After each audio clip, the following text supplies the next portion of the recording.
Bismillahirrahmanirrahim. Today's topic is hybridization.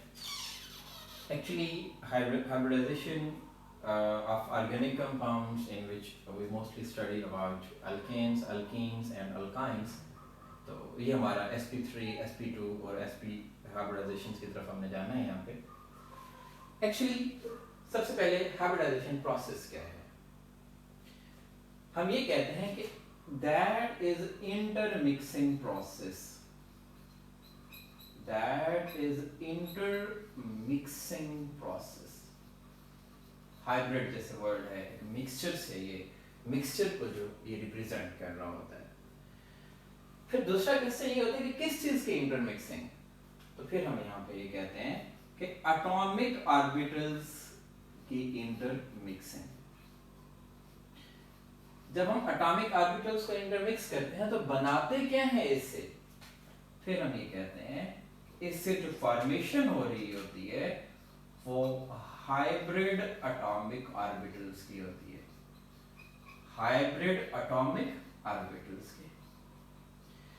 फिर next question ये होता है कि why atomic orbitals are converted into hybrid atomic orbitals. तो फिर वहां पे हम ये कहते हैं कि ये जो हमारे atomic orbitals होते हैं इनकी डिफरेंट शेप और डिफरेंट ही इनकी क्या होगी, एनर्जी होगी. और जो हाइब्रिड एटॉमिक ऑर्बिटल्स हमारे पास बन गए, these have same shape and same energy. तो अगर मैं इसको दोबारा डिफाइन करूं हाइब्रिडाइजेशन को, that is intermixing process of atomic orbitals with different shape and different energy to form hybrid atomic orbitals with same shape and same energy. That is called hybridization. ये proper इसकी definition है जो word to word हम इसको यहाँ पे explain करते हैं. अब इसमें अगर हम इसकी डिटेल में आए, जो यहाँ पे हमने डिस्कस करनी है, इसकी टाइप्स भी हमने डिस्कस करनी है, फिर मैं उसके रीजंस की तरफ भी जाता हूँ. यहाँ पे जो हमने टाइप्स डिस्कस करनी है हाइब्रिडाइजेशन की, वो 3 टाइप्स हमने डिस्कस करनी है. यहाँ पे हमने sp3 हाइब्रिडाइजेशन को भी डिस्कस करना है, sp3 हाइब्रिडाइजेशन. और यहाँ पे हमने sp2 हाइब्रिडाइजेशन को भी डिस्कस करना है. और जो थर्ड वन हमारी यहाँ पे है, दैट इज sp हाइब्रिडाइजेशन.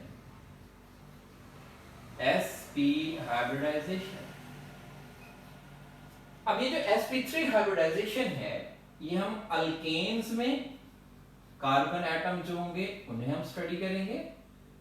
जो sp2 हाइब्रिडाइजेशन है वो अल्कीन्स में हम स्टडी करते हैं. और जो sp हाइब्रिडाइजेशन है वो हम अल्काइन्स में स्टडी कर रहे होते हैं. तो अगर हम सिंपल हाइड्रोकार्बन्स पे जाएं और उसमें कार्बन एटम की अगर हम हाइब्रिडाइजेशन की बात करें तो वो अल्केन्स में sp3, अल्कीन्स में sp2 और अल्काइन्स में sp हाइब्रिडाइजेशन होती है. ये हमारा मेन जो स्केच होता है. ये यहाँ पे जो है sp3 में 4 ऑर्बिटल्स इन्वॉल्व होते हैं, 1s and 3p, 1s and 2p, 1s and 1p. तो इससे हमारे जो अल्केन्स की हाइब्रिडाइजेशन या स्ट्रक्चर वो यहाँ पे डेवलप होती है. इसके बाद थोड़ा सा थीम भी आपको बताता हूँ. इस हाइब्रिडाइजेशन से हमारे पास किसी भी मॉलिक्यूल की इंफॉर्मेशन हमें हासिल होती है. क्या इंफॉर्मेशन हासिल होती है? उसकी शेप क्या है मॉलिक्यूल की, उसमें जो है बॉन्ड लेंथ क्या है, या बॉन्ड एंगल उसमें क्या है, बॉन्ड एंगल्स में है, ये सारी ज्योमेट्री, ये सारी चीजें हमें आइडिया हो रही होती हैं. हाइब्रिडाइजेशन की बेस पे किसी भी मॉलिक्यूल की shape, geometry, bond length, bond angles, ये सारी चीजें उसकी डिसाइड होती हैं. मतलब अल्केन्स में क्या होती हैं, अल्काइन्स में क्या होती हैं, अल्कीन्स में क्या होती हैं, ये सारी चीजें हमने यहाँ पे डिस्कस करनी है. अब जो फर्स्ट वन हम डिटेल की तरफ आते हैं, that is sp3 hybridisation. sp3 hybridisation क्या है? That is also intermixing process. किसका इंटरमिक्सिंग प्रोसेस है? That is intermixing process of 1s orbital and 3p orbitals, 1s orbital and 3p orbitals. The intermixing of 1s and 3p orbitals, that is called sp3 hybridization. और mostly ये जो sp3 hybridization है, इनकी examples अगर हम देखेंगे कहाँ पे एग्जिस्ट करती है, तो मीथेन में एग्जिस्ट करती है, या फिर हम यहाँ पे इथेन की एग्जांपल ले लेते हैं, इसमें ये एग्जिस्ट करती है। मीथेन की एग्जांपल को हम पहले डिटेल में देख लेते हैं, फिर बाद में हम इथेन की तरफ भी आ जाएंगे। अब अगर हम यहाँ पे मीथेन की एग्जांपल को एक्सप्लेन करें, तो मीथेन का जो फार्मूला है वो CH4 है, CH4 कार्बन और हाइड्रोजन, हाइड्रोकार्बन है। अगर हम यहाँ पे सेंट्रल एटम को लें, तो हमारा जो सेंट्रल एटम है वो कौन सा है? वो कार्बन है। इसका मतलब ये हुआ carbon will decide the structure, geometry, angles of this molecules. Hydrogen decide नहीं करेंगे, कार्बन की जो इलेक्ट्रॉनिक कॉन्फ़िगरेशन है, कार्बन की जो नेचर है वो डिसाइड करेगी। सेंट्रल एटम जो है वो डिसाइड कर रहा होता है। अगर हम कार्बन को यहाँ पे डिसाइड करें, तो इसमें टोटल 6 इलेक्ट्रॉन्स होते हैं। टोटल इलेक्ट्रॉन्स की बात कर रहा हूं मैं, वैलेंस इलेक्ट्रॉन्स की बात नहीं कर रहा, लेकिन हाइब्रिडाइजेशन में वैलेंस इलेक्ट्रॉन्स इन्वॉल्व होंगे। अगर हम इसमें ये देखें कि इसकी इलेक्ट्रॉनिक कॉन्फ़िगरेशन क्या होगी, तो इलेक्ट्रॉनिक कॉन्फ़िगरेशन में हम ये कहते हैं that is 1s2 1s2 2s2 2px 2py and 2pz। 2px में भी एक इलेक्ट्रॉन एग्जिस्ट करेगा, 2py में भी, और 2pz में 0। ये इसकी जनरल इलेक्ट्रॉनिक कॉन्फ़िगरेशन है। अब जो फर्स्ट शेल है, फर्स्ट शेल में 1s2 है, ये तो कंप्लीट होगा, ये तो डुप्लेट कंप्लीट कर रहा है। हमारा जो कंसर्न है इस वक्त वो इन ऑर्बिटल्स के साथ है, जिसमें एक s है, ये वाला s, और ये 3 p ऑर्बिटल्स हैं। इनको हमने लेके चलना है। अगर हम कार्बन की ग्राउंड स्टेट की बात करें, अगर हम ग्राउंड स्टेट की बात करें, तो ग्राउंड स्टेट में जो वैलेंस शेल की इलेक्ट्रॉनिक कॉन्फ़िगरेशन है वो कुछ इस तरह से होगी। 2s में 2 इलेक्ट्रॉन होंगे, 2px में 1 इलेक्ट्रॉन, 2py में 1 इलेक्ट्रॉन, 2pz में 0 इलेक्ट्रॉन। ये इलेक्ट्रॉनिक कॉन्फ़िगरेशन है। वैलेंस बॉन्ड थ्योरी ये कहती है कि अगर कोई ऑर्बिटल कंप्लीटली फिल्ड है, जैसे कि 2s है, that is not involved in bond formation, in covalent bond formation, इसका मतलब ये तो इन्वॉल्व ना हुआ। कोवलेंट बॉन्ड थ्योरी ये भी कहती है कि empty orbital is also not involved in covalent bond formation, इसका मतलब ये भी इन्वॉल्व ना हुआ। 2px और 2pv, only these two orbitals are involved in covalent bond formation because these are half-filled orbitals. इसका मतलब ये हुआ कार्बन should be divalent, ये तो सिर्फ 2 बॉन्ड बना सकता है, लेकिन कार्बन को अपना ऑक्टेट कंप्लीट करने के लिए 4 बॉन्ड्स रिक्वायर्ड होते हैं, 4 शेयरिंग करना पड़ती है। तो इसमें हम ये कहते हैं कि एक एक्साइटेड स्टेट की तरफ हम जाते हैं। एक्साइटेड स्टेट की तरफ ये है कि एक इलेक्ट्रॉन 2s से जंप करके 2pz में चला जाता है। तो एक्साइटेड स्टेट में जो इलेक्ट्रॉनिक कॉन्फ़िगरेशन होगी, 2s में 1 इलेक्ट्रॉन, 2px में 1 इलेक्ट्रॉन, 2py में 1 इलेक्ट्रॉन, 2pz में 1 electron. Now 4 orbitals are half-filled orbitals and carbon is tetravalent. ये एक्साइटेड स्टेट से हमारी ये जस्टिफिकेशन होगी। बस क्वेश्चन माइंड में ये आता है कि where from energy comes for the excitation of the electrons from 2s orbital to 2pz orbital. 2s का एनर्जी लेवल लो है, 2pz का एनर्जी लेवल कंपैरेटिवली हाई है। तो लो एनर्जी से हाई एनर्जी में इलेक्ट्रॉन गया क्यों? उसमें गया तो सही, एनर्जी कहां से आई हाई एनर्जी की तरफ, हाई लेवल की तरफ जाने के लिए? तो फिर हम ये कहते हैं कि जब ये बॉन्ड फॉर्मेशन हो रही होती है, during bond formation there is loss of energy, that is exothermic process, and that energy is utilised for that electron for excitation process. अब इस वक्त ये 4 ऑर्बिटल्स हैं,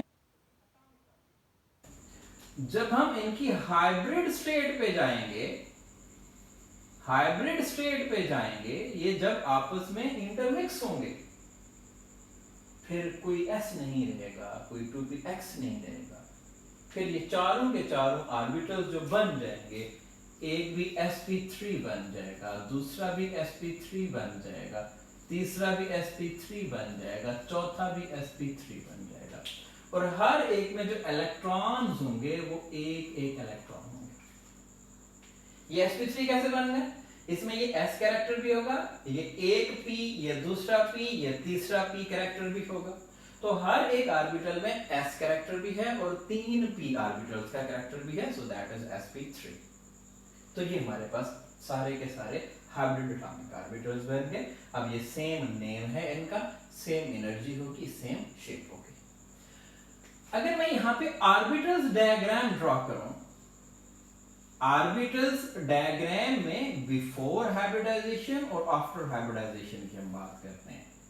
अगर हम बिफोर हाइब्रिडाइजेशन की बात करें तो हमारे पास 3 एक्सेस हैं, x एक्सेस, y एक्सेस, ये x एक्सेस, ये y एक्सेस, z एक्सेस। तो इसी तरह हम 4 ऑर्बिटल ड्रॉ कर लेते हैं। ये हमारे पास x y z, x y z, x y z। अब ये जो 2s ऑर्बिटल होगा, ये बिफोर हाइब्रिडाइजेशन की बात कर रहा हूं, दैट इज स्फेरिकल। ये जो 2px हमारे पास होगा, that exist on x axis, और जो 2py हमारे पास होगा एग्जिस्ट ऑन y एक्सिस, और 2pz जो हमारे पास होगा एग्जिस्ट ऑन z एक्सिस। ये बिफोर हाइब्रिडाइजेशन है, और बिफोर हाइब्रिडाइजेशन हम ये कहते हैं कि ये भी अनहाइब्रिडाइज्ड, अभी ये मिक्स नहीं हुए होते। जब ये चारों में चारों मिक्स अप होते हैं तो आफ्टर हाइब्रिडाइजेशन इनकी एनर्जी और इनकी शेप सेम हो जाती है। अब अगर हम आफ्टर की तरफ जाएं तो हमारे पास ये सपोज एक ऑर्बिटल है, ये दूसरा ऑर्बिटल है, थर्ड ऑर्बिटल की यहाँ पे बात कर लेते हैं, और हम फोर्थ ऑर्बिटल की यहाँ पे बात कर लेते हैं। अब ये भी sp3 है, ये भी sp3 है, ये भी sp3 है, ये भी sp3 है, और हर एक के पास एक एक अनपेयर्ड इलेक्ट्रॉन मौजूद है। 1 अनपेयर्ड इलेक्ट्रॉन मतलब हाफ पेयर्ड ऑर्बिटल्स हैं, और हर एक के पास एक एक इलेक्ट्रॉन मौजूद है। ये हमारी ऑर्बिटल्स डायग्राम यहाँ पे आ गए। फिर हम यहाँ पे एक छोटा सा पॉइंट बनाते हैं कि ये ऑर्बिटल्स तो कार्बन के हैं, फिर जो स्ट्रक्चर बनती है यहाँ पे मॉलिक्यूल की, वो स्ट्रक्चर कैसे डेवलप होगी? स्ट्रक्चर ऑफ मॉलिक्यूल को अगर हम यहाँ पे कंसीडर करें, कार्बन एटम है, कार्बन एटम के साथ ये एक हमारा sp3 हाइब्रिडाइल ऑर्बिटल, दूसरा हो गया, तीसरा हो गया, और ये चौथा हो गया। 4 ऑर्बिटल्स इसमें इन्वॉल्व हो रहे होते हैं। अब ये भी sp3 है, having 1 electron, having 1 electron, having 1 electron, ये भी sp3 हो गया, sp3 हो गया, sp3 हो गया, sp3 हो गया। ये कार्बन एटम है। और अगर हम मीथेन को देखें, मीथेन में 4 हाइड्रोजन भी तो हैं।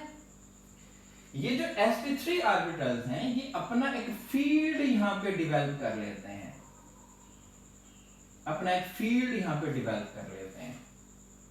अब वो जो 4 हाइड्रोजन एटम हैं, उनके ऑर्बिटल्स जो हैं, हाइड्रोजन के इलेक्ट्रॉनिक कॉन्फ़िगरेशन 1s1, मतलब उसका 1s ऑर्बिटल एग्जिस्ट करता है।